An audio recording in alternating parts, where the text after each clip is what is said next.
There it goes. Check 1, check 2, audio, check. 7 people, 3 thumbs up. Can you hear me? How's my audio? How is the audio?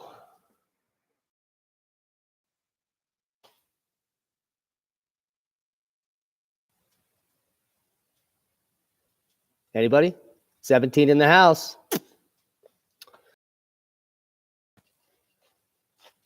Everyone can hear me fine. Okay, I'm going to do a quick live stream this morning. I got my green juice. Take a look at that. That's some good stuff right there.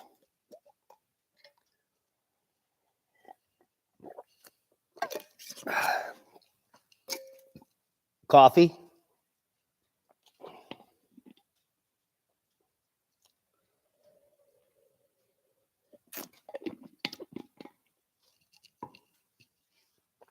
Okay, welcome Heather, Mountain Dog, Guy Fawcett, Born in the Boonies, Jim Gerard, Deckies, Steve Bonfoss. Who do we got in here? Tammy, Kunas, JC Gloco 33. Angela is in the house. Andrea Lynn's Arkansas Garden. First time I've seen that. Pete Yeager with the wrench. Nancy, Evelyn, Whitney. Kenneth, Trish, 86, and we're going up. Gypsy Wade, Rafi, Haradine, Sammy, and Antonello Bacchetti. Welcome to the show. Look closer. Okay, guys, I don't have much time. We have a lot to do here at the ranch. It's a beautiful day. I'd love to answer a few questions. Werewolf Dog in the house. Hacksaw. Ham. 37. High Country Homestead. Northwest Prepper. Sue and Sam. Victoria Cunningham. I can rhyme names. Jesus. Rob Saunders. Andrew Bevan. David Camor Patonado with the first question. Do you think it will be a super grand minima that's coming or a grand solar minimum? There is no distinction between the two. That is a those are made up terms by people in this community that are based on nothing. If you research the terms, they're made up. A grand solar minimum is a grand solar minimum. There's different degrees of grand minimas. There have been grand minimas for thousands of years, and each one lasts between 40 and about 140 years. So the correct question would be, how long is this grand minima going to last? And the unique thing about this grand minima is it also spans a time when a magnetic excursion is happening. And it could actually be the flexure point for the next onset of the next glacial period. So my answer is that this is going to be a grand minima of a large scale, probably tens of decades, tens of years. We at least are going to be dropping down for cycle 25, 26, 27, could last through 28. It could kick off some factor that others in the community talk about, which would continue to drop down. And if you overlay the last 5 Milankovitch cycles on top of each other, what they show is that the time we're all sitting on now is a very significant drop down, where in the next few hundred years, the temperature goes down a degree or more. So that's very significant statistically. So to answer your question, David, we are going into a grand solar minimum. There's no such thing as a super grand solar minimum. That's made up. All right, looking for another question. Green earthworms in your dirt. Yeah, those green translucent worms. Do you live near the shore, Gypsy Wade? Because I've seen them down in New Jersey. So I think it's a type of red wiggler, which is actually green. A green wiggler. I've been reading the paper that came out about the one science on the sun being very active now. The one science? Q-n-A, I have no idea what you're talking about. What is the current location of magnetic North Pole and movement speed? It's moving at several kilometers per year. It's headed towards Siberia. Last year it passed the geographic pole. So it was coming from Canada. Last year it passed the geographic pole and it's headed towards Siberia on the other side. Kevin. How soon before we get a Canadian gardening season in the Southeast? The Southeast is pretty protected. Florida specifically is surrounded by warm water, so there's almost never any bad weather there, and anyone near the Gulf or the Atlantic in the South is typically protected. Even if it gets extremely cold, it doesn't get cold there, and you can just think about it as British Columbia and the Northwest or the San Francisco effect, where it's always around 55 degrees and it doesn't ever get towards freezing. So even during ice ages, there are extremely warm areas. The whole planet doesn't get cold. Even during grand minima, certain areas get warm, certain areas get dry, and certain areas get extremely cold and unlivable. It's just how it works. I don't even remember the question. Let me go back up here and see where we're at. Oh, how soon before we get a Canadian gardening season? What's going to happen is there's not going to be a predictable season. The seasons may shrink by a few days on either side, the growing season. And what I mean by that is first frost and last frost. Like last season, we had about 75 days and we're supposed to get more. But that could be, but prior to that, we had, it was warm for a month and a half and there was no frost. So what we're going to have is unpredictable growing, where strange events happening during the growing season that shorten it drastically. If you have one frost a month into your 70-day season, that makes your season 40 days. So that's something to think about. Or if there's hail damage a month into your growing season that destroys everything and you need to replant, that shortens your growing season dramatically. And these are the types of effects we should be protecting against, especially the prepper and the homesteader. You should be growing in rigid and resilient greenhouses in case all of your crops outside get hammered. Does that make sense? I hope so.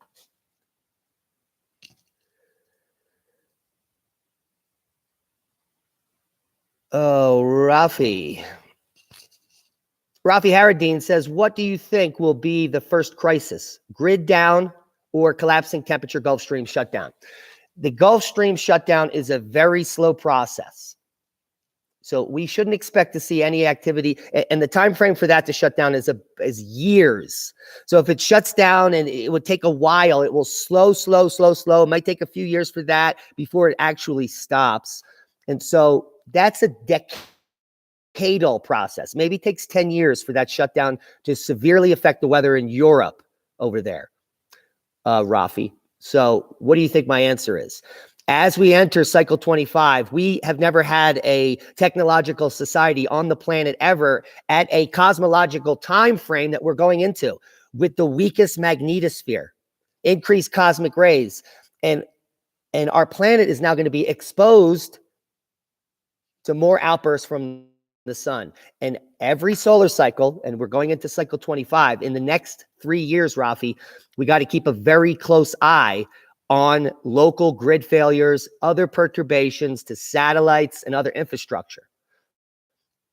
It might start rolling out as some flares hitting certain sides of the earth that destroy banking infrastructure or fry computers or portions of grids, while the other side of the earth witnesses the unrest that happens. We're going to watch it real time. That's the way I think it'll roll out. It'll be slow, and then a year later, there'll be a bigger flare, and then half the planet will go out for a year or more, and it will be a shit show. Because all the things associated with the grid down scenario, even a small one, Rafi, you have the public that goes crazy because they're uninformed. You're going to have looting, people shooting each other. It will be crazy. And that's why I implore everyone, starting 5 years ago, to get out of major cities, to get somewhere rural and safe, around reasonable people with lots of guns. That's what you need to be around for safety. Antonio Bacchetti, you said the magnetosphere is shrinking. So how do the layers in the stratosphere change, troposphere? Oh, great question, Bacchetti. Number one science question.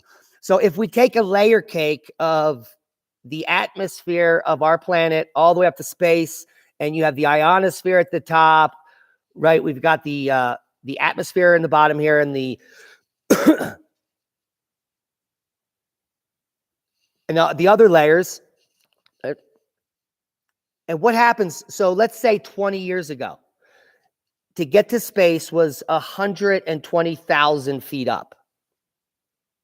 That's pretty high. 120,000 feet, about 6 miles. Let's say it was 10 miles up 20 years ago. As the magnetosphere wanes, space gets closer and closer. And each of those layers, the atmosphere and the stratosphere and the ionosphere, get thinner, thinner, and thinner, and they get compressed. And so at some point, it's my position that maybe in 10, 15 years from now, to get to space will be half the distance it currently is. So that means if you're on Mount Everest, space would just be a few miles away. And could you imagine how cold it would be up there? So what we're doing is we're compressing the entire column thinner and thinner. Space is getting closer, which means that if satellites are entering, it takes a shorter time for them to hit the surface. So, and it's not insignificant. The space, whatever they call it, the ceiling, has been dropping. It's not in the mainstream, because you imagine if you told the whole planet that space is getting closer, a certain amount of people would lose their mind. So space has been getting closer ever since the magnetosphere has been shrinking. And so when it shrinks to almost zero, space is very close. And then if it's that low and a giant flare hits us, it's enough to push the magnetosphere off of our planet on a certain spot and expose the planet to space potentially. It's absolutely mind-blowing. Mind-blowing. But we don't have to worry about any of that kind of crazy stuff for a few decades, because we're not at the magnetosphere hasn't shrunk enough. It's only reducing 5% per decade, maybe now 10% per decade. And it is accelerating, but until it is, maybe 50% or less, do we have to worry about any strange X flares pushing the magnetosphere away.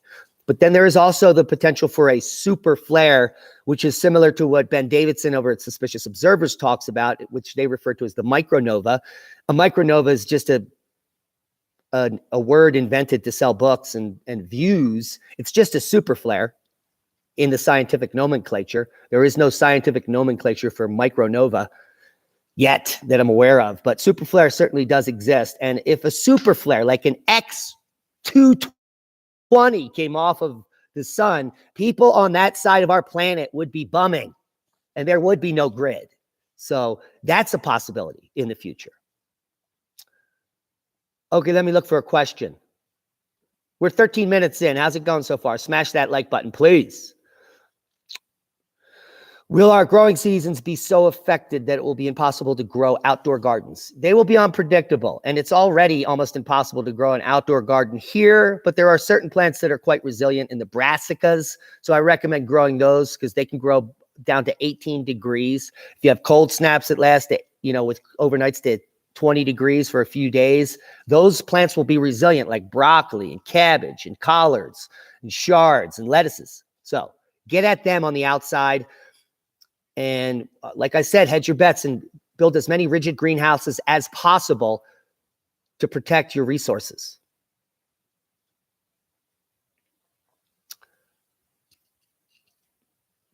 Hacksaw has a crypto question. I would just buy Ethereum, period. If I had a choice between those two, stock up on Ethereum, buy below 1,700. I like it in the 1,600 range for stockpiling.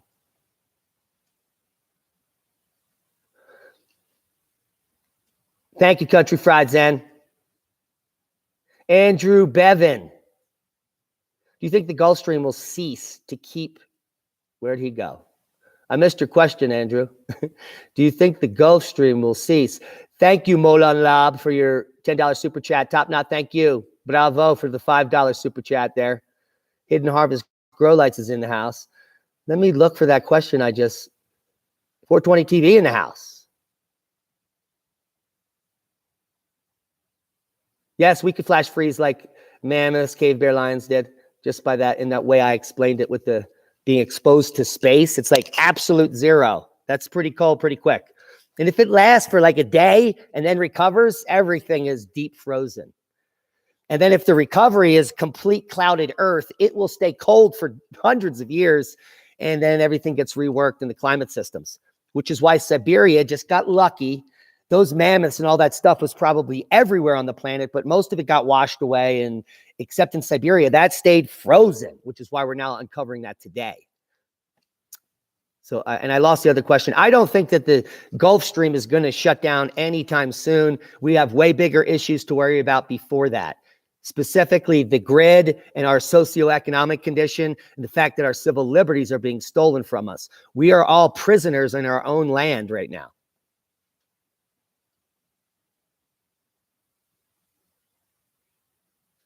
It will always be possible to climb Everest. Eustace Lewis. Space will never get that close in our lifetime. In my opinion, I hope, unless there's a super flare. Okay, I'm looking for another question. I'm going to do 3 more questions. I set a limit.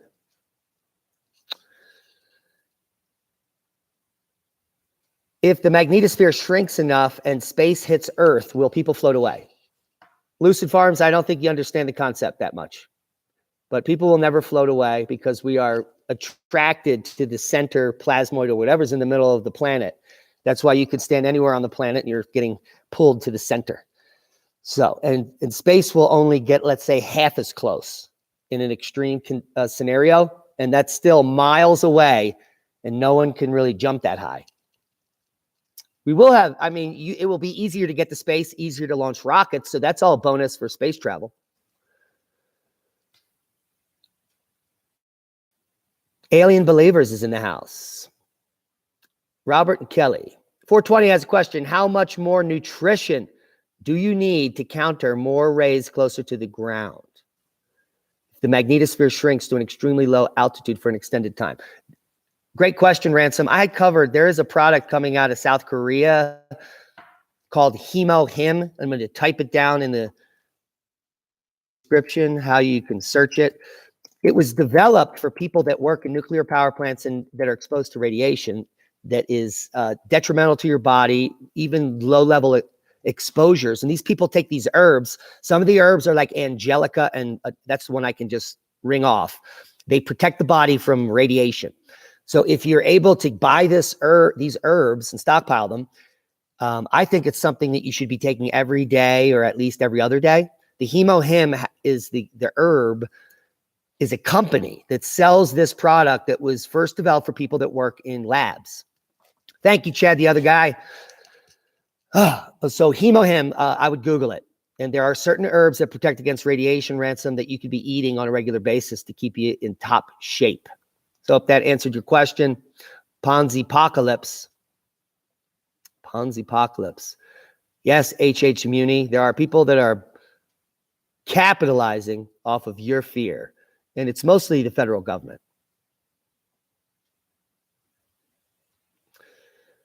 Magnetic reversal is 15 years or more off based on current telemetry. Or it's not a reversal. It would be what we would consider deep into the excursion, where bad things happen, weather patterns shift, and bad things occur. That would be below 30%. That's about 15 years from now. No one knows what's going to happen then. So we have plenty of time, because before then, we have lots of other issues like World War III. How about that one? That's coming before then.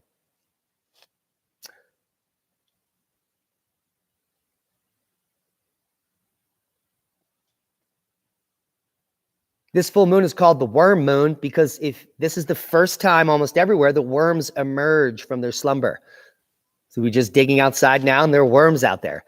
The new birds come in, the spring birds come in when the worms come alive, which is why it's called the worm moon boom. There is no such thing as a favorite strain. It's every new strain we create. That's our favorite. Sam, we thank you for your extremely generous super chat. Your question, how many people will disappear in 10 to 20 years? Well, that's a two-part question. How many people will disappear in 10 years? I would say that there could potentially be a major reset of up to 30% of the population in the next decade. If a large flare takes out the grid for the whole planet in the next decade, those numbers will be over 50%. In 2 decades, if we enter a magnetic excursion event, I think 20% to 30% of the population could potentially survive if they are given the tools and the information on how to do it. But if we are caught off guard, I think less than 20% of the population will make it in 20 years if we're caught off guard by a super flare. And you will not want to be in major populated areas when this happens, because it will be Mad Max and beyond. Hope that answered your question. Not a good one, not a good answer, but an honest one.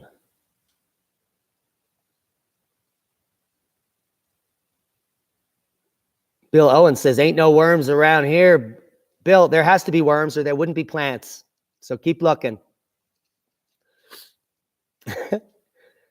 Diamond Ravenwolf channel has a question. Go subscribe over to 420 Freedomist Films. He's on his 479th channel, so he needs support there. And support the Ravenwolf channel, the original.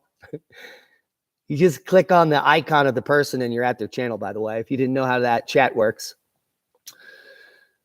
Question, which moon is my favorite moon? It's the worm moon right now. And it's like a super worm moon. It's my favorite because this is the week in Pagosa when the first grasses and all the greens are growing, weeds are sprouting up. So it's literally the kickoff to spring. The chickens start laying more eggs. It's basically the beginning of it all. It's the rebirth. I love that. I love this moon. Thanks for the question. Yes, most of us will be gone in the next 50 years. That is true.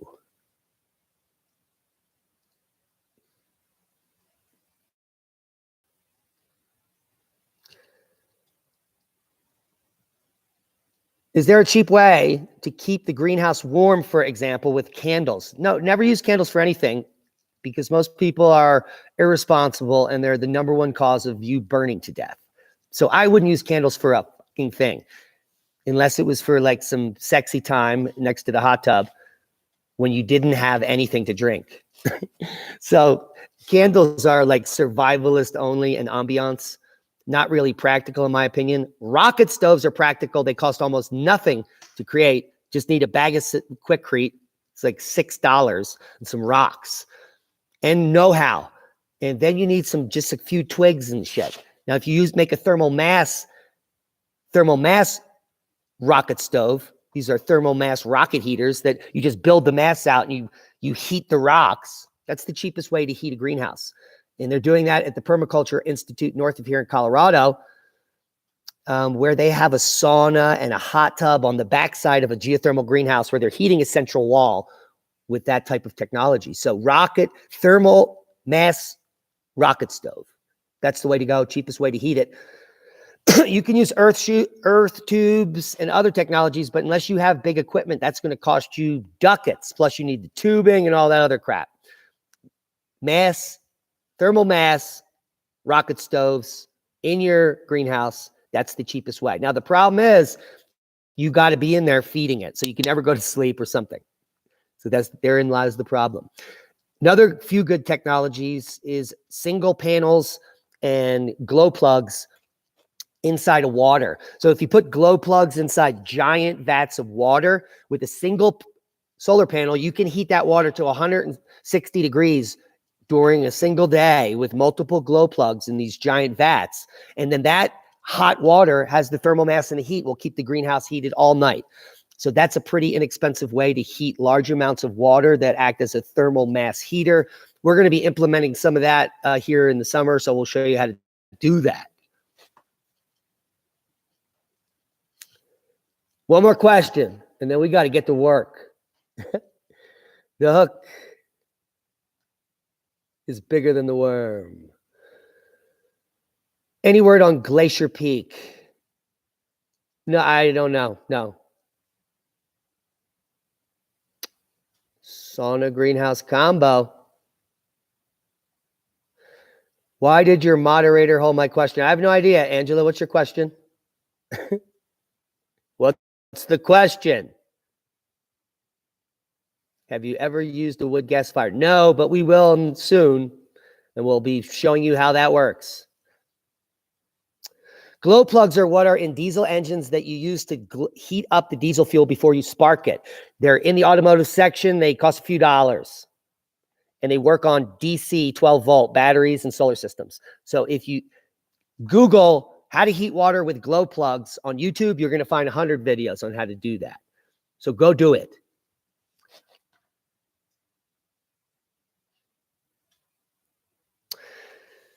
Angela, I'd asking for knowledge. What kind of knowledge? What are you asking for? Be more specific, Angela. That's not really a question. Hi, Diamond. I live 70 kilometers away from Mount Baker in Canada. You said in previous video that Iceland volcanoes are next trigger Cascadia volcano next range.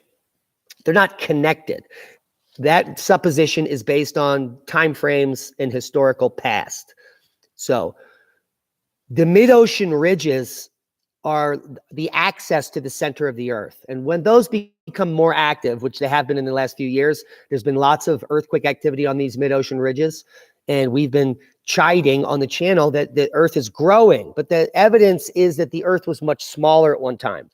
Very striking evidence. And it has been getting bigger and bigger. But it does it in pulses. So it only grows during these major magnetic excursion events.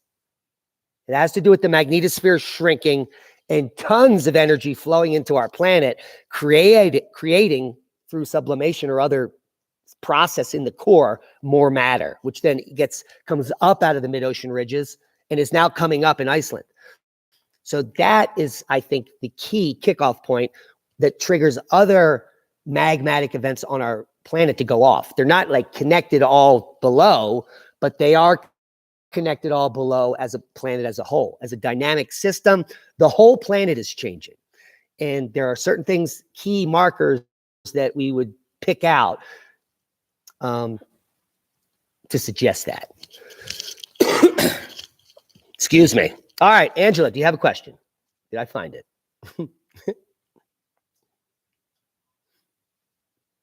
There was a few questions up there. Okay, you can't rewrite it because I can't scroll it. Just rewrite the question. Who the hell is Michael Prince? Apparently, he's a third-generation clone and passed away a few years ago. That sounds like total bullshit to me. Complete bullshit. Never even heard of him. Valerie Johnson, my garden plants, that are south-facing, including my orange tree, are not faring well on their south side. Oranges were sour, and other plant leaves were seemingly to fry. They might be not the correct tree for your area. They do make tape for your trees, sunburn tape that you can just wrap up on the trunks. That's the best I could do for you there. Or you could also put something in front of them to shade them a little, or move them to a different area with more shade. Sexy Time survival candles for a limited time. Yes, we'll be selling those next week in the store.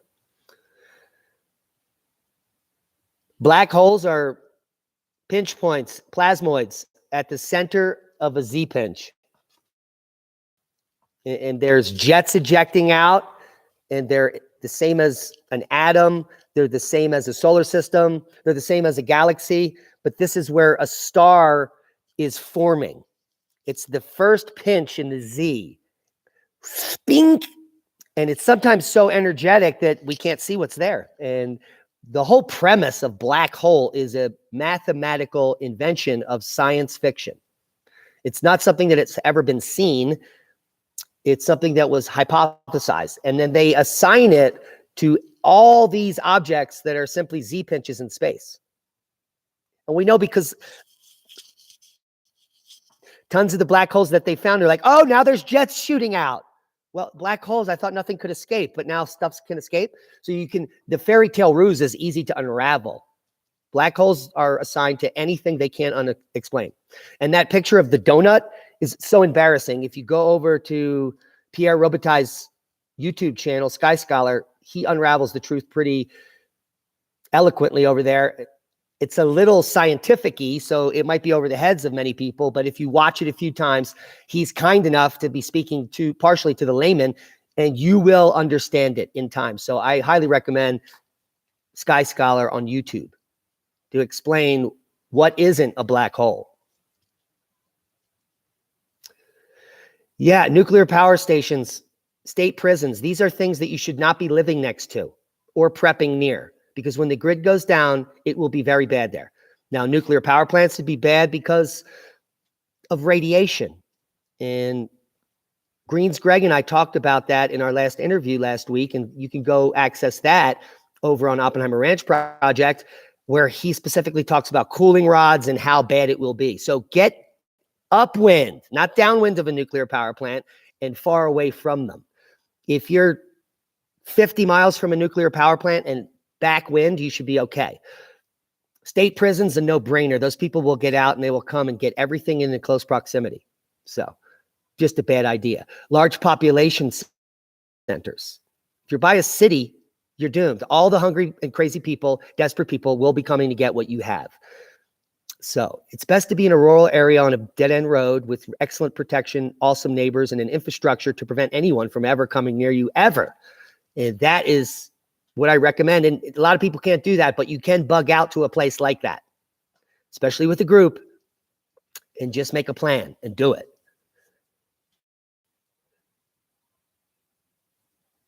The primary staple, it's very hard to do that here. So we have lots of good tube plants and tuberous plants that grow here. Potatoes, Jerusalem artichokes keep over the winter here, and they do excellent here. So that would be our number one underground survival food.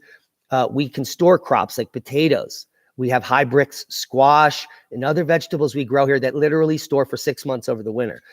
We also have enough greenhouse space and the potential to expand it that we can scale up our growing and microgreens to the nth degree, and we have a lot of seeds to be sprouting. Alan and I probably collected over 100 pounds of seeds last year. If you know how much that is, that's an insane amount of seeds. That will keep a group of people alive for decades. And that's just from 1 year of collecting. So for us, it's Jerusalem artichokes and potatoes. And for other people in the South, it could be sweet potatoes or other crops. But that's how we roll here. All right, I'm going to do one more question. 33 minutes in. Thanks for all you guys coming. There's 328 people in this live stream, and I appreciate each and every one of you. I hope that helped, Angie. I hope I answered your question. I don't even remember if I answered a question. There was a few questions. Peter Piper, thank you for the 1999 super chat. You're amazing, Peter. Of course, Angela, everyone needs a vacation. But you could take a vacation in your own mind, and all you have to do is get outside of your space. A lot of people have pattern existence where they do the same thing every day. Do something different today. Take a walk in a different direction. Go behind a building into the woods in a place you've never been. Bring some bear spray if you're a female and you need safety. But just do something different. Go out in Shinrin-yoku. Breathe the scent of the rotting earth and the biome and what the planet's doing.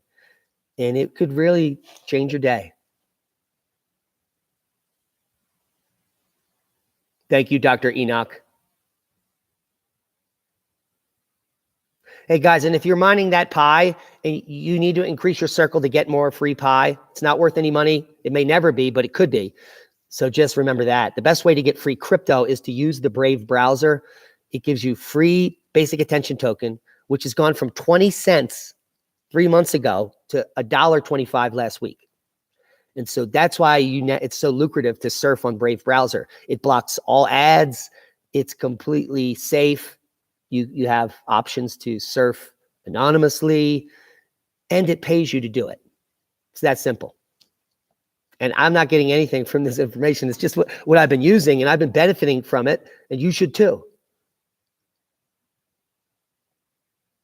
All right, guys, it's been an excellent live stream. I got to get to work. Maybe we'll put up some videos on what we're doing today. And we'll do this again real soon. Thank you all for coming. Save up your questions. And that's a boom. Be safe. Thanks for all the support in the super chat. Very humbling. Be well on this Sunday morning for me.